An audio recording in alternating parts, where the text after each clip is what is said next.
Hi everyone, welcome to my channel. My name is Débora. I'm a Brazilian history teacher and today I'm gonna teach you everything about Brazil.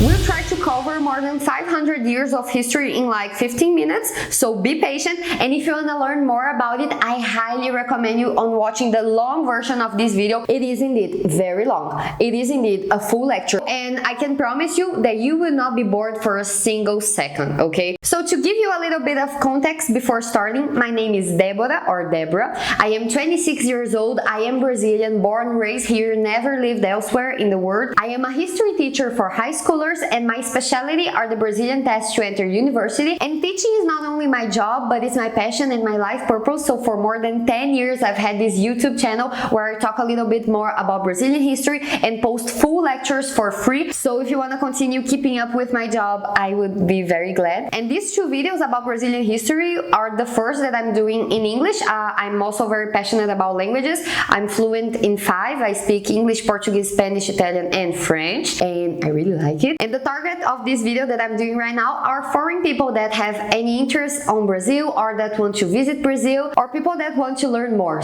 If you have difficulties understanding my broken accent, yes, I have a very thick accent. I'm so sorry about that. This video will be subtitled by an English teacher, so if I'm making mistakes, the subtitles will not, okay? So you can turn on the captions and follow up, and I will be very glad. Let's start by 2 things you as a foreign can do to be a little bit closer to us, to impress your Brazilian friends, and to don't be hated by us. First, Brazil. Brazil is the name of our country, and Brazil is written with an S. I understand that everyone has their accents, and I understand that for some people it is difficult to speak Brazil just like we do. Repeat after me. Brazil! But if you start writing Brazil with an S, we will be already very glad, okay? So Brazil is written with an S because we speak Portuguese. We do not speak Spanish, okay? It is a little bit offensive if people think that we speak Spanish only because we're Latin America, but we speak Brazilian Portuguese, which is just like Portugal Portuguese, but different because we had a lot of influence on African languages and on indigenous languages, okay? Because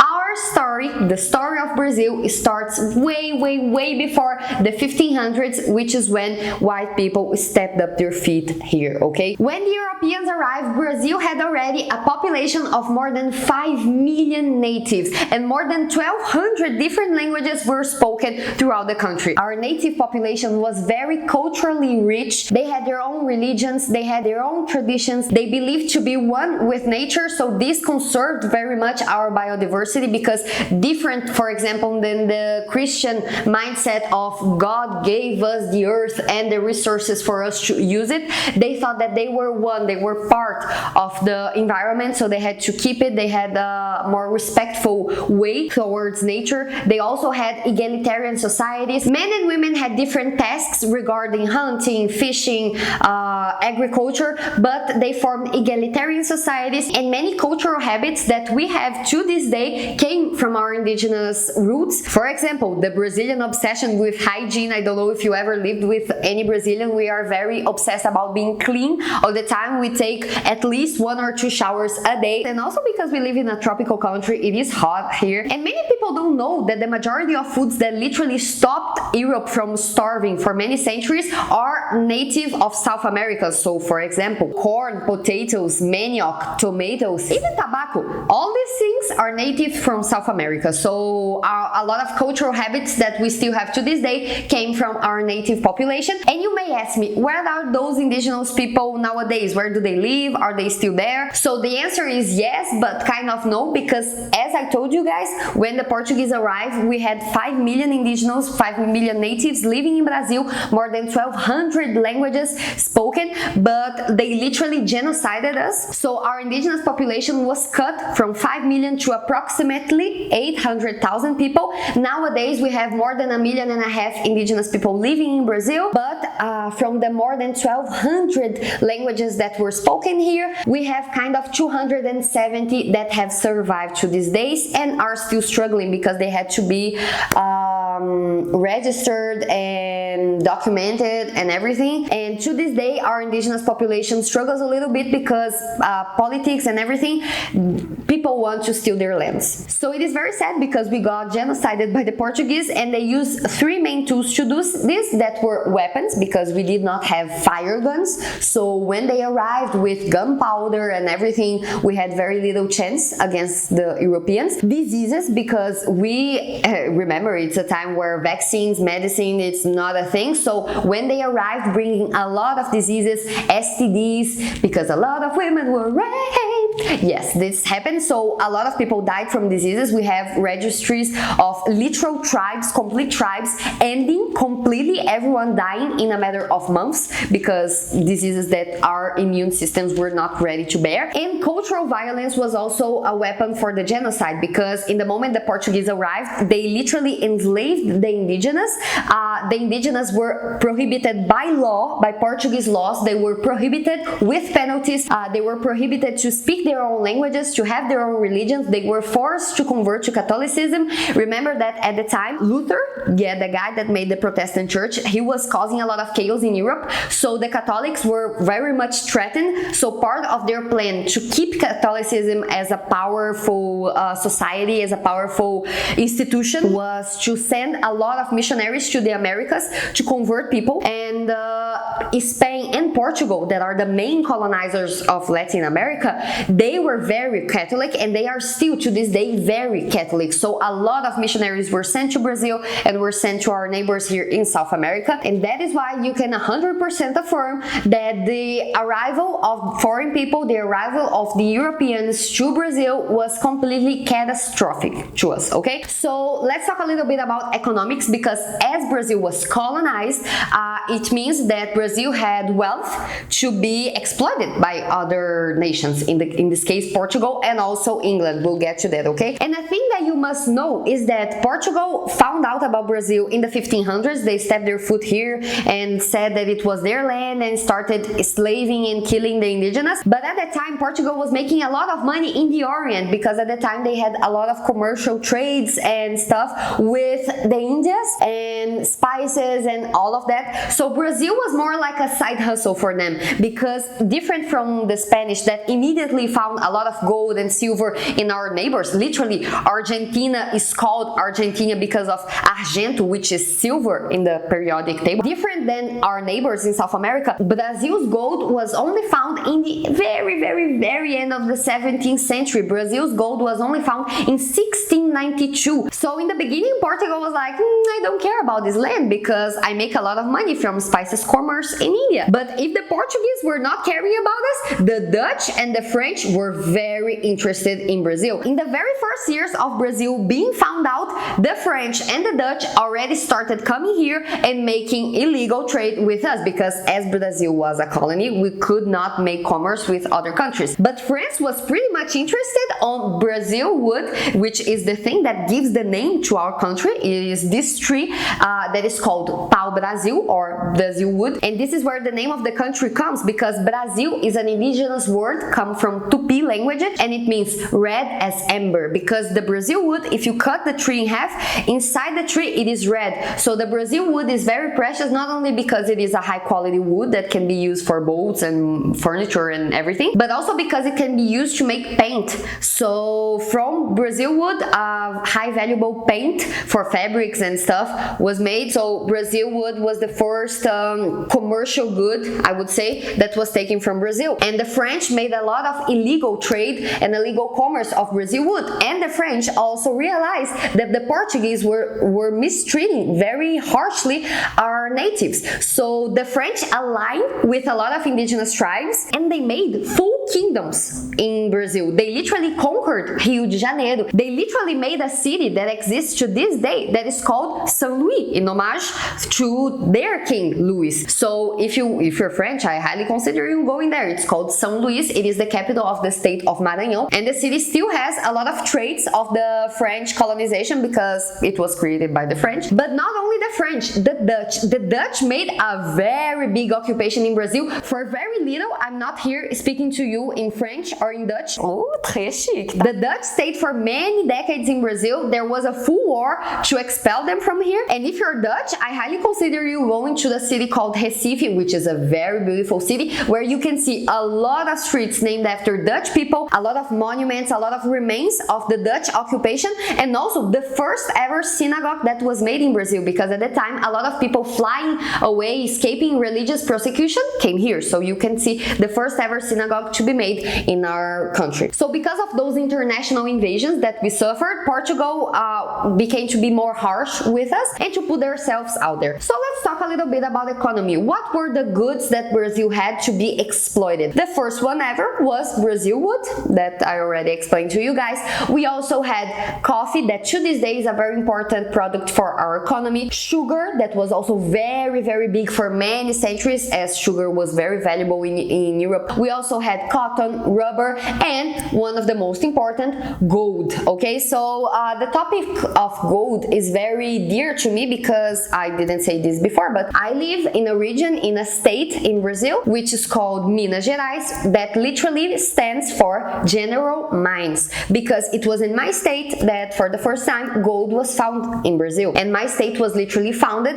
because of the exploitation of gold, silver, minerals in general. And to this day, my people is enslaved of our own wealth, because this is because my state to this day is a state of mining. And I don't know if you ever researched about it or if you ever lived or knew anyone that works with mining. It's an activity that is very violent for human life. So nowadays I live in the capital of the state, which is called Belo Horizonte, which means beautiful horizon, because we are a city built between mountains. The same mountains that make my state so beautiful also are very rich in iron and minerals. And ever since gold was found here, a disaster happened. This is because the first gold to be found here in Minas Gerais was a gold that was in the rivers, and you could pick it with by hand, without any material, without any employee. You by yourself, you could pick gold with your own hands. And quickly the news spread that there was a place in Brazil that you could go with nothing, pick up a bunch of gold, put it on your pocket, go back to Europe and make yourself a fortune. Literally, guys, in less than a century, the population of my state went from 300,000 people to 3 million people in less than 100 years. And this brought a lot of trouble. Portugal literally had to make laws to stop people from immigrating and from going to Brazil to find gold and fortune. People were fighting for land, and obviously a lot of enslaved people were brought here to make wealth for other people. And mining is a very violent activity for the human body, because you have to be inside the hole for the whole day breathing toxic air. It is very damaging to the humankind. And obviously thousands of enslaved people were brought here, and they used literally gags on their mouths like dogs to stop them from swallowing, from eating the gold, and then trying to buy their own freedom. And this is very dear to me because I came from a small city. Nowadays I live in the capital of the state, but I came from a small city which more than 80% of the population lives by the mining. So we cannot get rid of the mining because everyone lives, their wages, their salary, their home income comes from mining. But at the same time, this mining that makes us have a living and have a wage makes us die very slowly, because we have breathing problems, because a lot of incidents happen, a lot of accidents that the mining companies know it might happen at any time, but they do nothing to stop it because they profit from it. So a couple years ago, it was very recent, we had a couple of incidents where the dams that they construct to put the waste mining creates, because mining is very, very harsh on the nature and it creates a lot of mud, a lot of residue, and they have to make dams to control it. So we have had more than one incident in which those dams were exploded and literally hundreds of people died, drowned in the mud. And the dam that is in my hometown is the biggest one. If it explodes, thousands thousands of people would die. My grandma's house would be literally buried in mud. So this is why I say I speak from heart, because our wealth, our richness, our beautiful nature, our beautiful landscapes, our wealth is what enslaves us to this day. Because the richness, the iron, the gold that is made here in Brazil does not stay in Brazil. So if you want a perspective, we don't have the exact numbers, of course, but it is estimated that throughout the years, Portugal stole, because if you have to tie someone and make them and force them and take it away, you are stealing. So it is estimated that Portugal stole like 800,000 kilos or 1,700,000 pounds of gold from Brazil. Of course, the value is not the same now and in the 18th century, but nowadays 1 kilo of gold is worth more than $90,000. So if you would convert it to current values, Portugal stole from us the equivalent of more than 70 trillion US dollars or 70 trillion euro. So Portugal stole all of this money and still managed to go bankrupt. This gets me crazy, I'm sorry guys. Because Portugal didn't understand that gold, everything that comes from nature is not infinite. If you destroy it, if you wreck it, if you literally explode mountains, they stop existing. So they thought the gold would never end, and it quickly ended because 3 million people were here exploiting it at the same time. So Portugal wasted money in ways that were not very wise. If you go to Portugal, you will see, and here in Brazil we also have a couple of churches that are completely made of gold, from ceiling to ground to chandeliers to everything. And also Portuguese was having financial trouble because they were owning a lot of money to England. Keep in mind that at the time England was having its imperialism, and on the peak of England's imperialism they had control, direct or indirect, over 1/3 of the whole planet. So England was very powerful. I talked a little bit about slavery, and now we'll get a little bit deeper into this. I will bring you numbers so you can understand, okay? So slavery was, in the whole history of mankind, the biggest process of forced immigration that ever existed, okay? Because millions of people in a span of few centuries, millions forced, were kidnapped, were stolen, and were trafficked. So if human traffic to this day, it is a very lucrative activity, imagine centuries ago when it was legalized.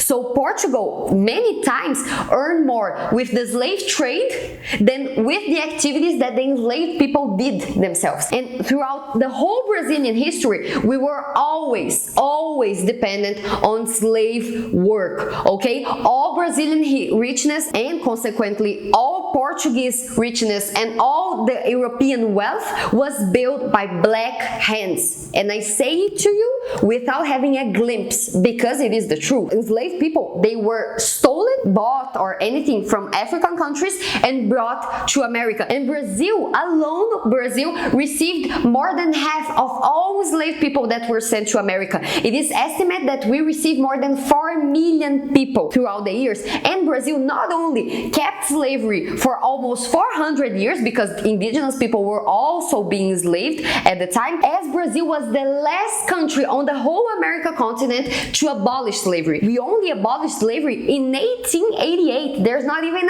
200 years. So if you are still healing for a situationship that lasted for 3 months, imagine how we are trying to heal from a slavery process that lasted for 388 years. Yeah, it is a triggering subject for all the Brazilian population, because a lot of people try to deny the impact of slavery and how it is still visible in our racist society today, because even though our population is mostly black, we are still very racist, okay? So this is very important to disclosure. And our slavery process was so violent that it literally changed the nature. And I say this because as those slave people were brought to America, and the Atlantic crossing itself took 3 months on boat, and those people were kept handcuffed, with their feet cuffed, without food, without proper water, without medicine, many times set for 3 months in a very small space. It is estimated that over 1/3 of the people that were brought died on the way. And this led to many shark species that are not native from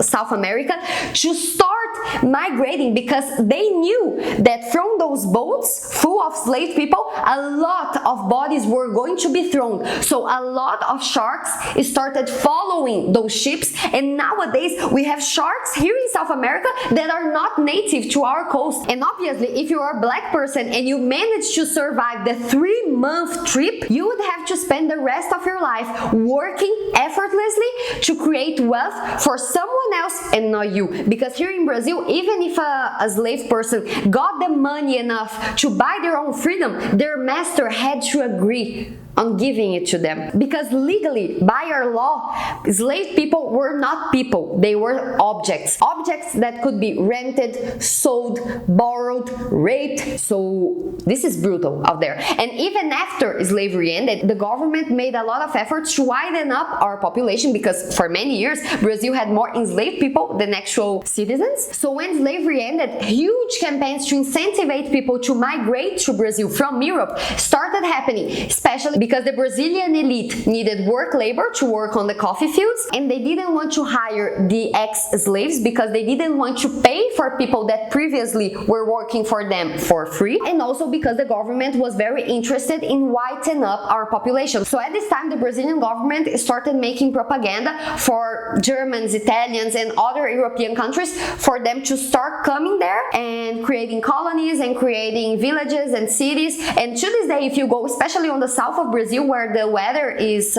colder and it's nicer for someone that is used to colder climates like the European ones, if you go to the south of Brazil, you will see cities where German dialects are spoken. You will see cities where people mix Italian with Portuguese on a daily basis. So now that we talked about slavery and its impact, let's go a little bit behind on time to understand how Brazil got independent. To talk about our independence, we have to talk about the short king himself, Napoleon Bonaparte.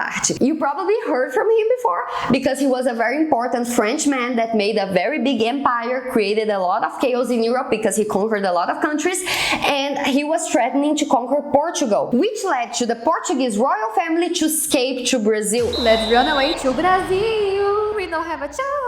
Let's go. Brasil! So in 1808, the top 10,000 most important people of Portugal, and I'm talking about all the royal family, the businessmen, the bankers, the public workers, everyone that was important in Portugal, everyone escaped to Brazil. And this changed everything forever, because previously to this, Brazil was a colony. So we couldn't trade with other countries. We were prohibited by law to have universities, to have schools, to have libraries, to have our own journals, to have our own newspapers. So Brazil was completely prohibited to have its freedom. We literally have letters from the 18th century of people saying, hey, Brazilian population is over millions. We need to build medical schools because people are having diseases and dying, and we have to literally import doctors from other countries. And the Portuguese government response to this was, first, they asked for a medical school, and later they will ask for the independence, because they knew that an educated people does not accept to be humiliated. And yeah, they were right. So in the moment that the Portuguese arrived,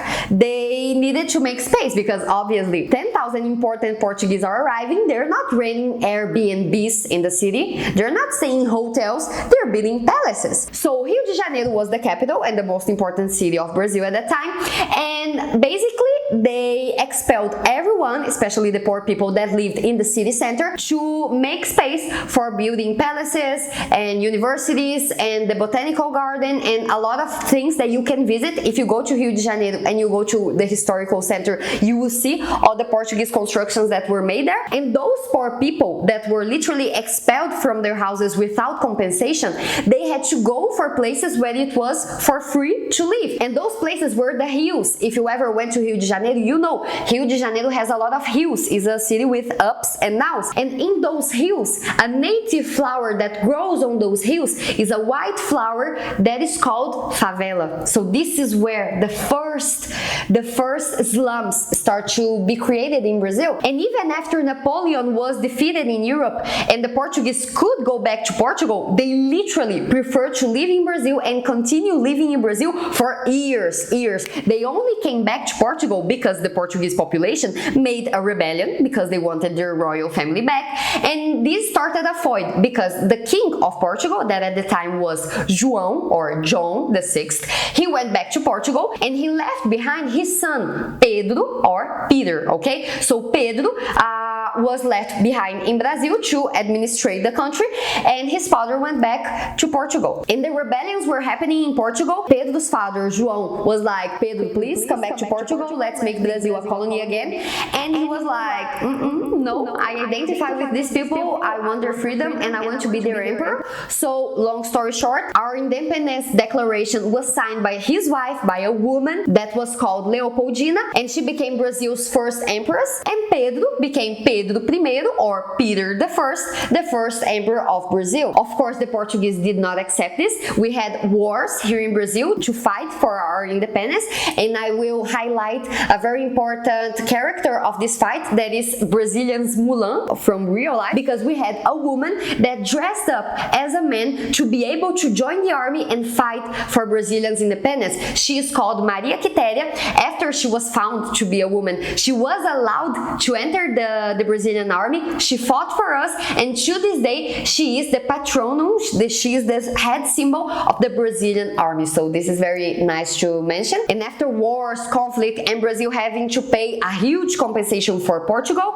Brazilian independence was acknowledged and recognized by the whole world in 1822. Okay, so we became independent and we became an empire. So we had two emperors, that was Pedro I and Pedro II, that was Pedro I's son. Okay, there's a lot of tea about the both Pedros, okay, because the first Pedro was not the best. He was not a very good administrator, and he had a little bit of a scandalous private life because he was literally sending letters with drawn nudes. He literally was drawing his parts to his mistress, and it was also a gossip at the time that he committed domestic violence against his wife, so people didn't like him. Another rebellion exploded in Portugal, so he gave up on the Brazilian throne to go back to Portugal and left Pedro II with only 3 years old, and then Pedro II became our emperor with only 14 years old, and contrary to what everyone might think, he was a good emperor even though he was a literal teenager. But Brazil became a republic in the year of 1889, basically because the royal family lost its support because of a war that we had here, that it was a very violent war that we had with Argentina, Uruguay and Paraguay, that is called a Guerra do Paraguay. It was a tough time. And also because when slavery ended, the Brazilian elite stopped supporting the royal family, so the military made a coup and installed a republic, and they were the first presidents of this republic. And now we start the last era of Brazilian history, which is the Brazilian Republic that we still have to this day, but with a lot of coups, okay, because the military, the Brazilian military, love to make coups, okay. And this first republic ended with a coup, a military coup, that installed a dictatorship in Brazil that was called Era Vargas, because the president was this guy named Getúlio Vargas. He was for sure the most important politician of all Brazilian history because he governed Brazil for more than 15 years as a dictator.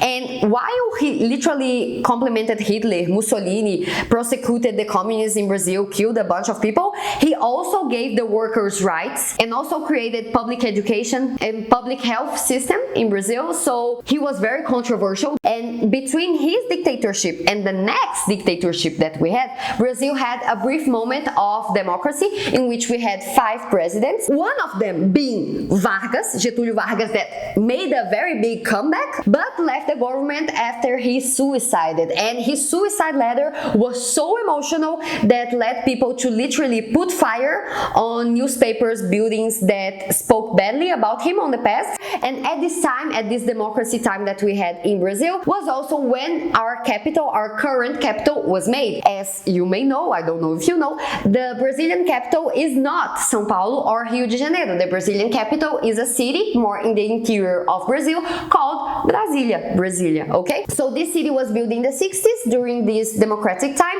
but it didn't last long because in 1964, the Brazilian military supported and financed and trained by by the CIA and by the USA government, by the United States, made a coup and installed a military dictatorship that was supported, trained, and financed by the USA.